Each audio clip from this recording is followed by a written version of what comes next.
Welcome back to another episode of Kate and Isaiah Living Large. I'm Isaiah. And I'm Kate. And on this episode, we are once again joined by Courtney. Welcome. We are going to talk a little bit about Courtney and her life growing up and her experiences in weight gain, weight loss, and what drove her to do the Built by Balance business. But before we begin, Kate, you got anything going on? First of all, I'd like to commend Courtney on the last episode. I don't know if any of you heard it, but if you didn't hear it, you should go back and listen to it because she gave a couple of really big pieces of advice that I'm going to take with me forever. Do nothing. And calories in, calories out. No, carbs are good. I don't know. It all felt good to me. No, we're going to learn a lot more about Courtney and how she got to where she is. But for me, I've got an event on June 7th. I'm hosting a comedy show at Fusion East Point. Do check it out. They're really fun shows and they're free, just to pay what you can, pass the hat kind of thing at intermission. So, and Amit, who owns Fusion, he's a super nice guy. If you haven't checked it out, check it out. Heck yeah. Great place. So Courtney, I'm gonna lead the question. Please do. Start it off because you and Isaiah grew up together, yeah? Went to kindergarten together. That is so exciting. And you brought some photos with you today. So if you're watching on YouTube, Isaiah will somehow find a way to put these in the thing. I'm committing him to the technology because I don't know what it takes. I will get them on there. You will see them now if you're on YouTube. And if you're not on YouTube, well, you should go watch it on YouTube and subscribe. Yeah. Now your business, Built by Balance, how did it come to be? Almost accidental, I want to say.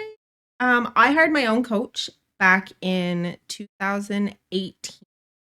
I had a 2-year-old at home. I was never overweight, but I was just in a place where like at home, I wasn't happy. I wasn't healthy. I wasn't healthy in any way. So I hired my own coach, and probably within 6 months, I was like, and I want to help people feel the way that my coach has. It's incredible. And did you have support from your coach in doing so? From my coach, I did. She was amazing. I went to high school with her. It's how I found her. I saw her on the cover of a magazine and I said, I'm going to find her and hire her. And I did. We're still very close friends today. And she still supports my business. She's essentially one of my biggest competitors now, but we are supportive. That's wonderful. And when you're looking for a coach, what should you be looking for? You want to look for a coach, just someone that you can trust. We all have the same end goal, but you have to go about it different ways. Some coaches really push macros, myself. Some coaches do meal plans. Some coaches don't do nutrition at all and just focus on working out. Like, we're all very different with the same end goal. So it's someone that you need to follow and just check them out and trust them. Good advice. And how long has the business been around? I started part-time in 2019. Wow. And then COVID hit and I lost my full-time job. So I started doing this full-time. So it was the one good thing that came from COVID. And your business is primarily focused online? It is, yeah. It's all online coaching. Every once in a while, I'll have a local client come into Afterburn and ask for a couple tweaks, but essentially it's all online. I have women all over Canada right now. That's so cool. Like, how many clients would you have if you're able to reveal that sort of information? Depending on the program, I do have a couple different programs, but in total, we're probably a big group of 40 or 45 right now. That's incredible. Yeah. Good for you. Some killer women. Awesome. Yeah. What do you like best about it? I like when they get their light bulb. Like, they come in, most women, especially like from our generation, are coming in like really hungry, underfed, wanting to be toned and just lose their midsection. That's almost what I hear exclusively. When they realize that I don't have to have a goal weight, I get so much food, and I really want to be fucking strong. That light bulb is what I'm there for. So you talk about getting strong. What predominantly do you focus on when you're coaching? Feeding them. It's so so important that they understand that like your body runs on fuel, carbs specifically, which most women are scared of. Most of my clients are women. I haven't caught that. I do have a couple men here and there, but I pretty much specialize in women and building strong women. And they come in, like I said, just wanting weight, wanting to be toned. And I'm like, I gotta feed you for that. Oh no, this is what I usually hear. No, we're feeding you. And when they realize that not only when you eat more, if you're being consistently underfed, when you eat, the scale usually goes down. You also gain muscle, which makes you look skinnier or more toned. That's incredible advice. And have you had clients from day one that have carried through to now, or is it kind of a cyclical thing where you like go on a 6 month plan and then we usually start out with like a 6 month kind of commitment because I'm working like really realistically, like we're not cleansing you, we're not starving you. So it takes about 6 months because I'm also really education heavy. Like I want you to know why I'm giving you this. I want you to know why you're lifting this way. I want you to understand so that should you choose to leave after the 6 months, you don't need to hire me or another coach. Continue on progressing. right? I also do have a couple like downgrade options. Like if you don't want the full one-on-one, I have a 12-week plan. I have just training. A lot of my people do one-on-one for 6 months. Have me kick their ass. And what is your philosophy when it comes to coaching? Like, are you a therapist in conjunction with this? Not a licensed one, but that absolutely comes with the territory for sure. We do weekly check-ins, and weekly check-ins, it's how are you feeling mentally and physically. And I get a lot of their heaviness from the week sometimes. Yeah. And oftentimes I'm like, okay, there's really nothing I can do to change this for them, but I can be the ear, the shoulder that they need just to get it out. And sometimes that's all you need is to get it out. So therapy is definitely part of the coaching criteria. And how do you cope with that yourself? Because that's a lot to take on from 45 individuals. I have a coach. I say all the time, the best coaches also have coaches. I have a coach. My coach also has a coach. We're just a long line of strong coached So women. you're telling me this is a pyramid scheme. All of your money that you give to me, I give to my coach. So let's talk a little bit about weight. So I know that I found myself gaining a lot of weight right after high school. When did you feel like you started gaining weight? And then when did you feel like, oh, I definitely need a coach? Mine was a little after high school. It was almost right after I got married. So to make a long story slightly shorter, I got married in 2014 in February, and on April 1st, I was diagnosed. Oh my God. So we were a month in newlyweds, and I had to go through some radiation and treatment. Got the green light for, cancer gone, remission come September. So like it was short-lived, but it was there. And it actually ended up putting me into menopause. So I couldn't have children myself. We then went on the very long, very, very expensive route of surrogacy. Oh, I have my little girl now. She was amazing. My little miracle baby.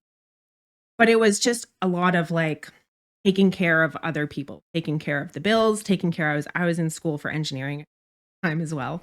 It was a heavy couple of years. But it was a heavy couple years of just me not taking care of myself. Once I was done chemo and I got the green light, I was like, we can drink and celebrate now. Like, and it was a lot of alcohol. It was a lot of late nights and energy drinks and just not taking care of myself. Then when Riley came around in 2016, my now ex-husband, my husband at the time, was out west working. So it was just me and a 2-year-old. I am tired of being tired. Yeah. And like I said, I saw Jackie on the magazine and I'm like, and I'm going to call Jackie and we're going to fix this because I now have someone to be healthy for. And I don't like using her as my like why, because that's also not going to last, just like the chicken rice. Using someone else for your why ultimately is not going to last. I needed her to kind of kickstart me. Okay. That's a lot. And I mean, you kind of, and one thing I'm gonna note, and just listening to what you just said, you went through a lot of things in a short period of time, and you're not old, so you're a very young woman. I was 25 when we got married, and 25 and diagnosed with cancer. So you're 25 years old. You're kind of hitting what they, one of the happiest times of your life. Married Valentine's Day, February 15th. Okay. February 15th. And then you're like, oh, this is my life is starting. This is exciting. Oh, okay. Getting the cancer news is a terrifying thing. Mm-hmm. And especially told like, oh, all the things that society tells you we need to be as a woman, mom, wife, blah, blah, blah. Oh, that's going away too? Oh, cool. And then when you're in remission, like, yeah, of course you'd celebrate. Mm-hmm. Yeah. Of course, like, I'm okay. And let's eat, drink, and be merry. That's, that's a thing. And of course you didn't, it's not like you weren't taking care of yourself. You were celebrating, which is also taking care of yourself in some ways. Yeah. There's different, like there's seasons. Everyone has different seasons. Yeah. That was mine. That 5 years. You know what? Whatever. People have much longer seasons for that kind of behavior. Yeah. So me. And Isaiah. What are you talking about? That's a lifestyle I live. And then having a child, and like, yes, it is important for these things to come from within, but it did for you. Like even you saying that, like we have this habit as women to be down on ourselves. You're like, well, I did this, and I don't want to say I did it for my daughter, but yeah, she was there, and you just wanted to be not tired. Yeah. And you were the single mom, basically single mom of a 2-year-old. If your husband's working out west, it's not quite, but like same. You're there by yourself, making the meals, doing the thing. Of course, you're tired, and you're a cancer survivor. Like, jeez, like, I think you're one of the most impressive people I've ever seen. I'm so glad I didn't know this before we recorded the first episode. You won't tell her about 20. Oh my God, what happened next? Oh, it came back. Oh my God, with your daughter. And when did you, like, if you don't mind, if we need to stop this, no problem. But like, and when did you split up with your husband? 2020. So when did we get locked down? In March? March 2020. March 2020. So a couple weeks after that, I was working at the railroad. And they were like, well, you can't be here. You can't continue your contract. So they canceled my contract. And that's when I was like, well, I'm going to do this full time. Like it was the best thing that happened to me. Sure. But then the next month, my husband and I decided to separate while we were quarantined together. Oh. Not the smartest idea in hindsight. and then within a couple weeks, I got the call from my doctor that the cancer had returned. So you're still living together at this point? We're still living together, and we had to live together because you're quarantined. We're quarantined. And he did stay because I then had to have a radical hysterectomy. So he stayed and helped. Well, that's good. Yeah. And you're amicable. We are, yeah. He's out in Ontario now, but he's home often for our daughter and stuff. Okay.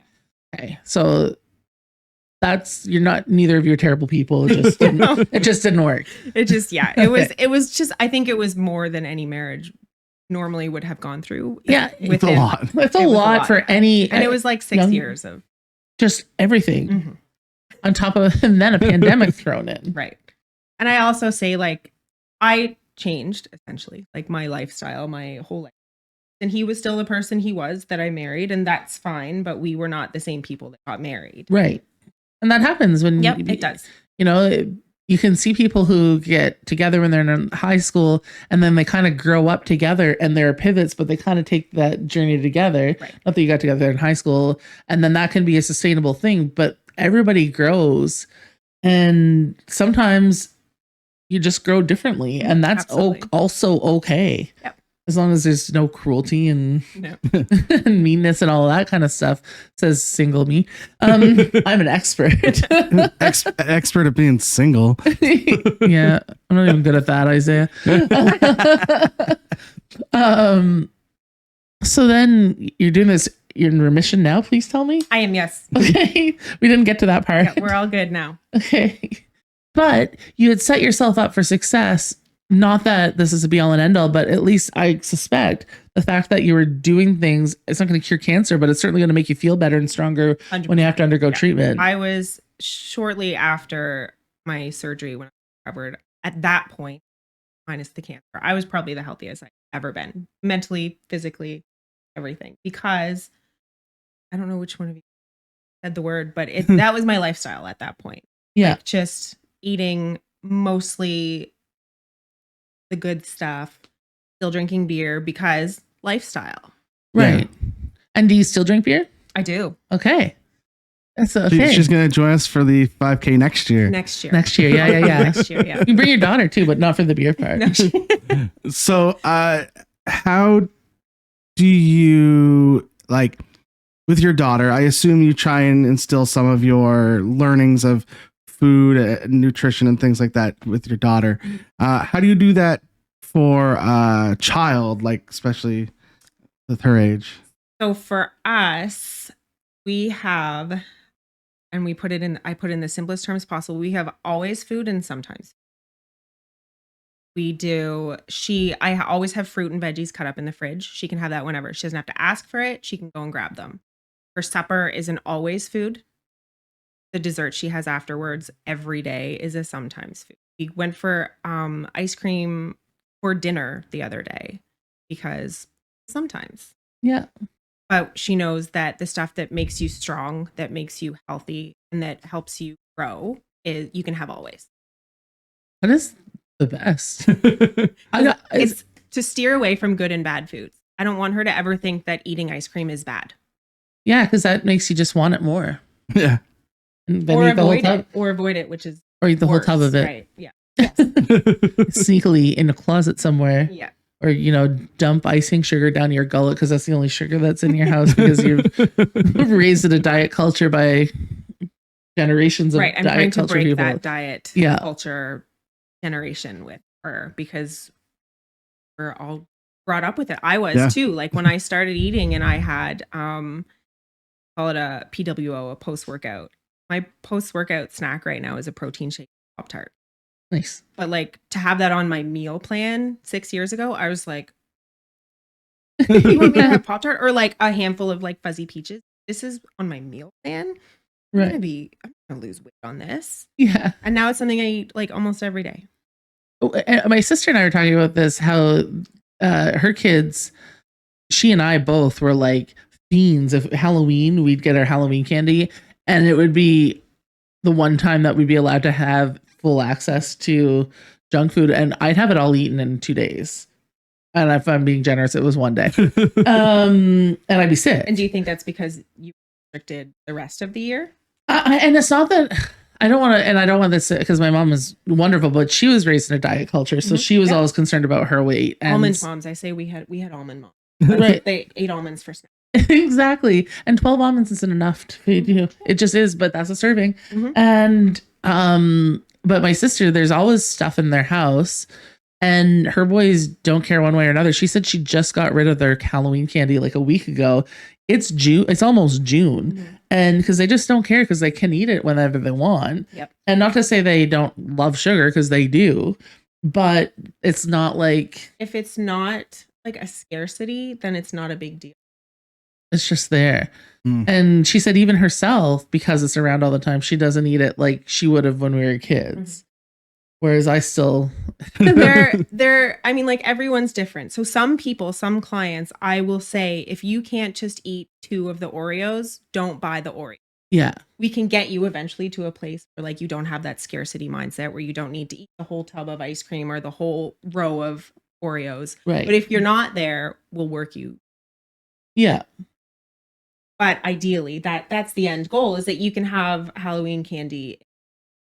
Yeah. I mean, if you're 10. Well, yeah. Yeah. She gets her as it's no limit Halloween night. Yeah. And then she'll have like a handful after dinner for her. Yeah. Always food and sometimes food. That's great mindset for adults too. Like, You can. I do often use it for like newer clients who are like scared of carbs or who are trying to fill their macros with only whole foods. Only whole foods and 2,000 calories. That's a lot of food. Like you're gonna Yeah. be full. yeah. But if you grab a protein shake and a Pop-Tart and like an Oreo at the end, like I need something sweet after lunch and after dinner. Always, I need something sweet.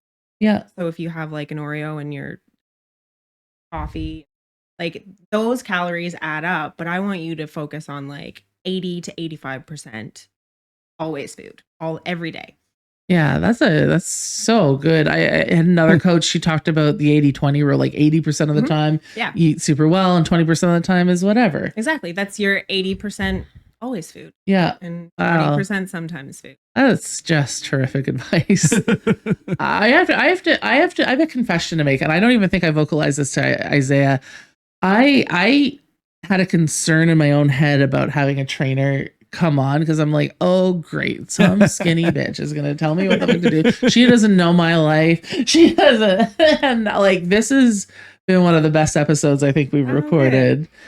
Yes. To And break the stigma. yeah, like because I was like, she doesn't know what it's like to be 420 pounds or whatever the hell I am. And now. I don't. And I would never pretend to know that. But I know what it's like to be uncomfortable in my body. It's just a different size or scenario than you. Yeah. We all have those. Like I don't do end goal weights. We don't do, I would say probably 80% of my clients don't weigh them. Yeah. With in some ways, it's like you're an engineer, right? You said, it's just another data point to use as an. I'm a very data driven coach. Mhm. So at their check-ins, we get all their numbers. I get their macros. I get their measurements if they don't want to weigh in. Like weight is just a tiny indicator of gravity most of the time. Right. And if you're not taking your weight every day and almost averaging it, then your weight that one day at check-in is almost irrelevant anyway. It is. It's what I kind of did when I was focused, because I did kind of when I look back at the last year and what we've done on the podcast and all kinds of stuff, I set myself a lofty goal, but I knew I could hit it because it's just math, right? Like when you weigh over 400 pounds, I think I was 455 pounds or something like that. I wanted to lose 40 pounds before I turned 40 and started in January. My birthday was in March. And that's a lot of weight to lose in 3 months if you're 150 pounds. Exactly. But it is not really, it's relative. It's relative. Sure. Like I don't coach, I don't meal plan, I don't train clients that are 400 pounds the same as I do as my clients that come in at 180 pounds. Right. Like you're all very different, which is like the upside of a custom coach. Like some coaches. Yeah, it's when here's the plan. Here's the plan. Here's the same meal plan for you two, or like men and women, and like it's all very different. It's different. Like you can train the same and still have vastly different results. You can all eat the same and still have vastly different results because you're different humans. Well, that's the thing. I read this one time. It's like literally every person in the world could eat chicken and rice every day. That was just a dig for Isaiah, but could eat the same thing and the same amount every single day, and we'd still be all different shapes and sizes. Exactly different. Yep. Like that's just what life is, and that sucks. No, but you're also right too. It's usually the more you weigh, the faster it comes off initially, right, and then plateaus, et cetera, et cetera. Nothing wrong in general with having like a weight. No, as long as it's a healthy weight goal in your own brain. And it's the timeline that I struggle with most. Like some of them are with me for like 6 months and they only have like 30 pounds to lose. They're like, well, I want to lose 30 pounds. I can't guarantee anything because I can only give you the tools. Right. What you do with them is up to you. And how your body reacts to it, that's a different thing. Like there's so much at play. I don't know why I'm holding myself like this. There's so my stomach. There's so much at play when you're dealing with any of this. There's the obvious one. There's age, length of time, yo-yo diets, body chemistry, period. Right. Some, as you said, like yo-yo diets, that does come into play a lot for me. I get a lot of women who have lowered their metabolism. Yeah. If you eat too little, like we talked about, I think last episode, like you become stagnant and then you have to eat more. And with that, oftentimes comes some gain first. Yeah. You have to fix your metabolism so that you can eat food. Yeah. Some women don't like that. No, it's hard. And, some women don't like that because who wants to pay money to gain weight? Right. Why are you paying You're me? bad at this. You're just giving me more food. Yeah. And it is hard to take it. And like, we've been recording this for a while now, but this whole like throwing out how myself, my own relationship with food and my own relationship with diet culture, because the old feelings still creep in as much as I profess to be like, body positivity, cool, like everything's great. But every so often I'm like, that piece of shit, how'd you let this happen? Garbage, and that's just wrong. And I shouldn't be like that. I know I shouldn't be like that. But I'm like, human. I'm a coach and I do it all the time. I just actually went through like a bulk phase. So I gained 30 pounds on purpose. And that's hard, even though that was literally my goal. I did it on purpose, but it's hard. And now I'm like reversing out of it and I'm eating less. And I'm like, oh, it's all like relative, right? Yeah. It's human to feel like that. 100%. Any parting words, Courtney?